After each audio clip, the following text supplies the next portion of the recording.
Hello everyone, good morning and welcome back to my channel. आजको दिनको सुरुवात पनि भइसकेको छ। सो कस्तो हुनुहुन्छ हजुरहरू? आशा गर्दैछु सन्चै हुनुहुन्छ भन्दै होइन, म पनि ठिकै छु। अनि चाहिँ आज चाहिँ बिहानै उठेर नुहाइधुवाइ गरेर मेरो पूजापाठ सबै भइसकेको छ साथीहरू। अहिले चाहिँ अब म आएको छु किचनमा। फर्स्ट पिउनु पऱ्यो कफी, अनि त्यहाँदेखि उताको काम गर्नु पऱ्यो। अनि आज चाहिँ मणिपुरको वेदर चाहिँ यति साह्रो राम्रो भएको छ होइन। 2-3 दिनदेखि यस्तो धेरै घाम लागिरहेको थियो, यस्तो धेरै घाम लागिरहेको थियो। आज चाहिँ बिहान उठेर हेर्छु त पुरा फोगी वेदर भइरहेको रहेछ। म तपाईँहरूलाई देखाउने छु है, हेर्न सक्नुहुन्छ। पुरै फोगी वेदर भइरहेको छ। बिहान बिहानै यस्तो धुम्मिरहेको छ हो, माथिको पहाडहरू केही देखिएको छैन। सो यस्तो भएको छ, खुसी लाग्यो यस्तो वेदर। बिहान बिहानै उठेर यस्तो वेदर देख्दा चाहिँ मलाई चाहिँ यति साह्रो खुसी लाग्छ कि साथीहरू, एकदमै। अब यस्तो वेदर भएको छ नि, हेर्नु न, मलाई अब गरम चाहिँ अब यस्तो धेरै लाग्छ भाइ। अहिले पनि खलखली चुल पुरा चिसै छ हो। अब त्यस्तै हो, धेरै नै गर्मी हुन्छ मलाई चाहिँ। सो अब चाहिँ फटाफटी बनाउँदैछु यहाँ म कफी। अनि कफी बनाइसकेर भेट्ने छु हजुरहरूसँग। भेट्ने बनाइसकेर होइन, बनाउँदा बनाउँदै बोलौँ न होइन। सो अब कफी पिएर हामी चाहिँ अगाडिको काम चल्दै गर्छ। यहाँनिर चाहिँ एकदम आजको बिहानको सब्जी यहीँ डिप फ्रिजमा हालेको थिएँ मैले, बाहिर निकालेर राखेको। आज म यो पकाउने छु को लागि। सो अहिले चाहिँ म यहाँ किचनमा आइसकेको छु। अब बिहानको लन्च बनाउनको लागि। बिहान चाहिँ यति राम्रो मौसम थियो होइन, अहिले चाहिँ फेरि टन्टापुरी घाम लागेको छ है साथीहरू। एकैछिनमा मौसम पानी पर्छ भनेको, यो चाहिँ पानी पर्ने यस्तो मौसम होइन। यो के भन्छ यसलाई नेपालीमा, के लागेको भन्छ बाबा? हुस्के लागेको अरे। मतलब पानी पो पर्न आँटेछ। भोलि हामीहरूको कहीँ जानु छ र कस्तो टेन्सन भएको के, ला पानी पऱ्यो भने त जान पाइँदैन भनेर धन घाम चाहिँ लाग्यो अहिले मजाले। सो यहाँ चाहिँ अब रेडी हुँदैछ है स्कुल जाने पार्टी। यहाँ खानासाना सबै रेडी भयो। यहाँ हस्बेन्ड चाहिँ बिजी हुनुहुन्छ।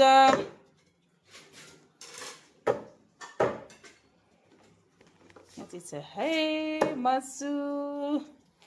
सो अब चाहिँ म फटाफटी पकाउने छु, ढिलो पनि भइसक्यो। चाहिँ पनि बसाइसकेको छु। अनि यहाँ चाहिँ म बनाउन गइरहेको छु किनिमाको चटनी। सो किनिमा चाहिँ कसलाई मनपर्छ प्लिज कमेन्टमा भनिदिनुहोस् है, म पनि जानौँ कि कसलाई किनिमा मनपर्छ। मलाई चाहिँ एकदमै मनपर्छ। अनि चाहिँ किनिमाको चटनी चाहिँ म सिम्पल लसुन अदरक कुटेर हाल्छु, उमोरो नमक, अनि एकदम चलायो। यो मिन्स के भन्छ यसलाई चाहिँ, किनिमालाई चाहिँ कुट्नुहुन्न, हल्का हातले चलाएर अनि प्याज र धनियाँ हालिदिनुपर्छ। यस्तो मिठो हुन्छ। म चाहिँ त्यसरी बनाउँछु। फ्राई गर्दा पनि हुन्छ, फ्राई गरेको पनि एकदमै मिठो हुन्छ। तर साथीहरू पुरै गाउँ बनाउँछ र अनि म चाहिँ अल्छी लाग्छ होइन। फ्राई गरेको एकदमै टेस्ट हुन्छ। पुरा गाउँ नै गनाउँछ र अनि म चाहिँ फ्राई गरेर चाहिँ बनाउँदिनँ। म काँचै, धेरै जस्तो काँचै बनाउँछु। काँचै चाहिँ एकदमै मिठो हुन्छ। सो मैले चाहिँ बजेलको मासु पनि बसाइसकेको छु, तपाईँलाई देखाउँछु है। यहाँ हेर्न सक्नुहुन्छ, एकदम मजाले पाक्दैछ हो। सो अब पकाइसकेर म भेट्ने छु तपाईँहरूसँग। सो खाना बनाउँदा बनाउँदै म चाहिँ यता अगाडि दोकान साइड जानु पर्यो, किनकि अब भोलि इराङमा हामीहरूको प्रोग्राम छ लागबत्तीको, जो म भोलि तपाईँहरूलाई भोलिकै भ्लगमा भन्ने छु। सो त्यसको लागि सामान चाहिँ अलिकति पुगेन छ। अनि अहिले जस्ट काकाले फोन गरेर सामान चाहिँ इराङ गाडीमा पठाइदिनु है भन्नुभयो र अहिले चाहिँ खाना बनाउँदै चाहिँ म फटाफटी लागेँ दोकानतर्फ। के सामान हो सबै यहाँ लिस्ट बोकेर हिँडिसकेको छु। सो दोकानमा गएर भेट्ने छु है हजुरहरूसँग। यस्तै हो, अब यहाँ बजारमा बसेपछि यो पुगेन त्यो पुगेन भन्नुहुन्छ होइन, अब हालिदिनै पर्यो। सो वहीँ गएर भेट्ने छु। अहिले चाहिँ म फर्स्ट आइसकेको छु कोपिलाको दोकानमा। यहाँ चाहिँ मलाई हरियो मटर लिनु छ, पनिर पनि लिन जानु छ। लु हरियो मटर देऊ त फट्टै 1 केजी, राम्रो देऊ है। यहाँ नि हो इराङबाट सामान नपुगेको यहाँ भन्नुभएछ र यहाँ लिस्ट लिएर हिँडेको छु। सामानी पनिरहरू भयो, हरियो मटर यस्तै उस्तै। कसरी छ किलोमा? 250, अलिक कम्ती गरिदेऊ। यसको पूजाको हो।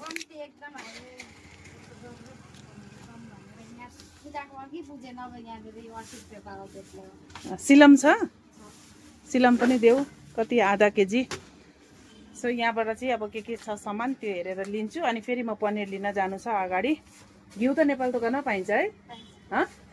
यहाँ आइसकेको छु। यो हामीले फोटो पनि दिएको थियौँ बनाउनको लागि। यहाँ भाइले रेडी गरिदिनु भएको रहेछ।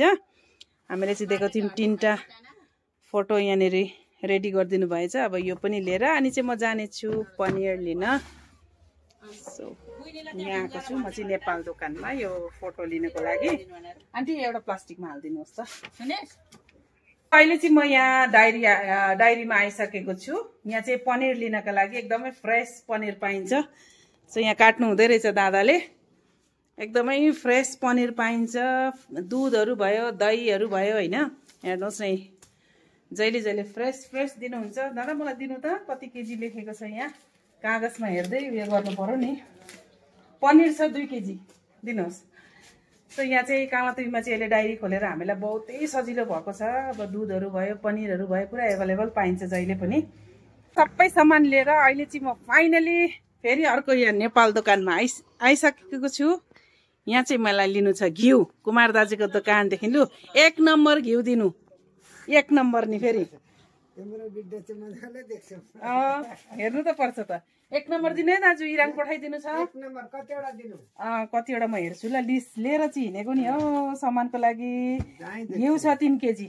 3 केजी हजुर कसरी किलोको? 500 रुपैयाँ। 500 रुपैयाँ रहेछ है घिउ चाहिँ। एकदम यो पाहाडको घिउ। इलाम कहाँ? इलाम पाहाडदेखि आएको घिउ। यो चाहिँ यहाँ लिनुपर्ने छ। सो अब यो घिउ लिएर चाहिँ अनि म प्याकिङ गरेर फेरि सामान पठाइदिनु पर्छ। अब आज इराङ गाडी जाँदैछ। अनि चाहिँ अरू के दिनु? अरू चाहिँ भयो। अरू सबै लिएँ मैले। पनिरहरू सबै लिएँ होइन। अनि चाहिँ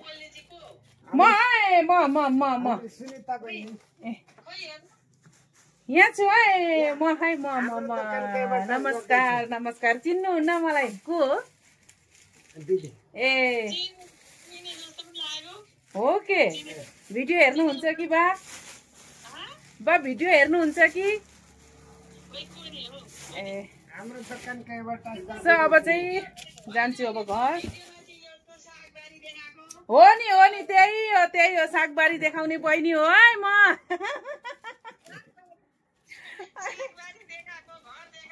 हो सो हुन्छ त अब घरमा गएर भेट्नेछु हजुरसँग। म घरमा पनि आइपुगिसकेको छु। सामान चाहिँ आमा बुढो हिजो गएर नकल पारेको त मेरो त गइहाल्यो नि। यस्ता घाममा कुद्दाखेरि सामान चाहिँ हेर्न सक्नुहुन्छ। यो फुट्छ है हेर्नु मजाले।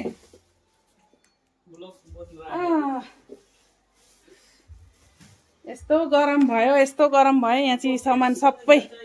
यो चाहिँ अब पठाइन्छ इराङ। यहाँ चाहिँ छ सबै सामानहरू। हेर्नुहोस् है यत्रो छ। यहाँ पनि अर्को पोको रेडी छ। हिजो यसो पार्लर गरेर नकल पारेको त आजको गर्मीले त गयो है साथीहरू। डढेर खत्तम। यस्तै छ जिन्दगी। गरम भयो। फाइनली मेरो बिहानको खाना पनि पाकिसकेको छ। म चाहिँ सब्जी ठिक्क ग्यास सानो गरेर उता गएको थिएँ सामान लिन होइन। सो यहाँ हेर्न सक्नुहुन्छ यतिको भएछ हो। बर्मे धनियाँ चाहिँ मजाले लगाइदिएको छु। मलाई चाहिँ सब्जीहरूमा पुरा बर्मे धनियाँ मजाले लगाएको चाहिँ मनपर्छ। यहाँ चाहिँ एउटा चाख्नु पर्यो।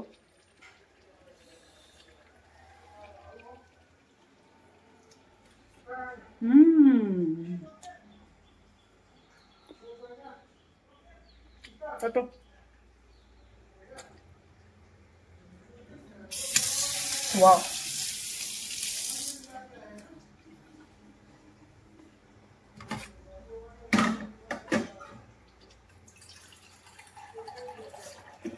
मिठो भएछ। सबै चाहिँ भएको छैन है साथीहरू। भोक लागेर हिरिक भइसक्यो।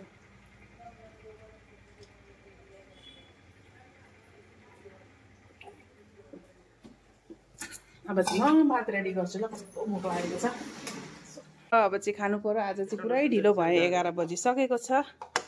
काङसोही किनेमाको चटनी बदलको मासु। सो अब चाहिँ खाइसकेर भेट्ने छु। खाएको भिडियो गर्दिनँ। सो खानासाना खाएर एकछिन रेस्ट गरिसकेपछि म चाहिँ लागेको छु जान आँटेको छु प्लाई फ्याक्ट्री। एकछिन नानीहरूलाई भेटेर आउनु पर्यो। अनि चाहिँ बाहिर चाहिँ यस्तो डेन्जर घाम लागिरहेछ। फेरि मणिपुरको घामले चाहिँ यस्तो जल्दी डढाइदिन्छ नि, स्किन यस्तो ड्यामेज गरिदिन्छ। सो यो चाहिँ पट्टी बाँधेर जानु पर्यो। मैले चाहिँ अहिले चाहिँ भिडियो गर्दैछु है फ्रन्ट क्यामेरादेखि।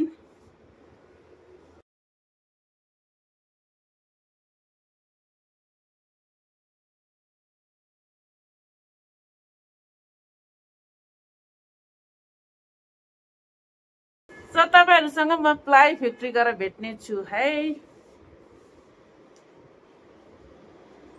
नानी ठुलो मम्मीले खिलाइदिनु, यता हेर न, यहाँ हेर त। धनबहादुरले भनेको अँ भन्छ। खोइ खान्छ सुक्खा रोटी चाहिँ। कहाँ भेरी गुड।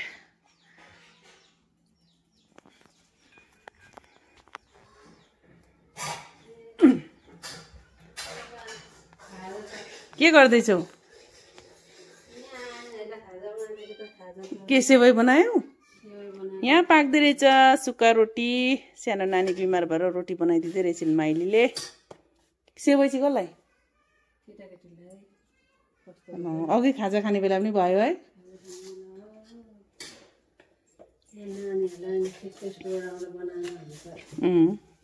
ठिकै हो, नानीहरू भएपछि। ठुलो गरिदिएको छु है मैले। यहाँ चाहिँ प्लाई फ्याक्ट्रीमा चाहिँ अघि खाजा पनि खाने बेला भएछ कि यो गाईको दुध के हो? ठिकै खाजा खाने बेलामा आइपुगिएछ। अब खाने हो सेवै। भइहाल्छ नि। सेवैमा के छ हौ, दुध र चिनी लगाउने भइगयो नि। कान्छाको र मेरो हो यो? चिनी खानुहुन्न? त्यो चाहिँ म घर पनि पुगिसकेको छु साथीहरू। अनि चाहिँ गरम भएर यस्तो सानो एउटा उयो लगाएको थिएँ, यस्तो गरम भयो। सो बजारबाट निस्केर केही सामानहरू पनि किन्नु थियो। अनि मैले यहाँ चाहिँ लिएको छु अलिकति चिकन चाहिँ किन भन्नुहुन्छ भने आज चाहिँ हामीहरूकोमा कोही भाइहरू आउँछन्। को आउँछन् म तपाईँहरूलाई भरे भन्ने छु। सो फटाफटी अब चाहिँ म रेडी गर्नेछु। चिकन फ्राई गर्नु पर्यो। अनि गोर्खाली अचार बनाउँछु। हेरौँ अब के बन्छ। सो को आउँछ त चाहिँ म भरे तपाईँहरूलाई देखाउँछु है। सो मेरो खाना चाहिँ डिनर चाहिँ रेडी भइसकेको छ। यहाँ मैले चामल बसाइसकेको छु। दाल तड्का लगाउन बाँकी छ। यहाँ चाहिँ मैले चिकन फ्राई गरिसकेको छु। यहाँ छ गोर्खाली अचार। तर आज भाइहरू चाहिँ साह्रै आउँछन् जस्तो लागेन, किनकि तपाईँहरूलाई म देखाउने छु है।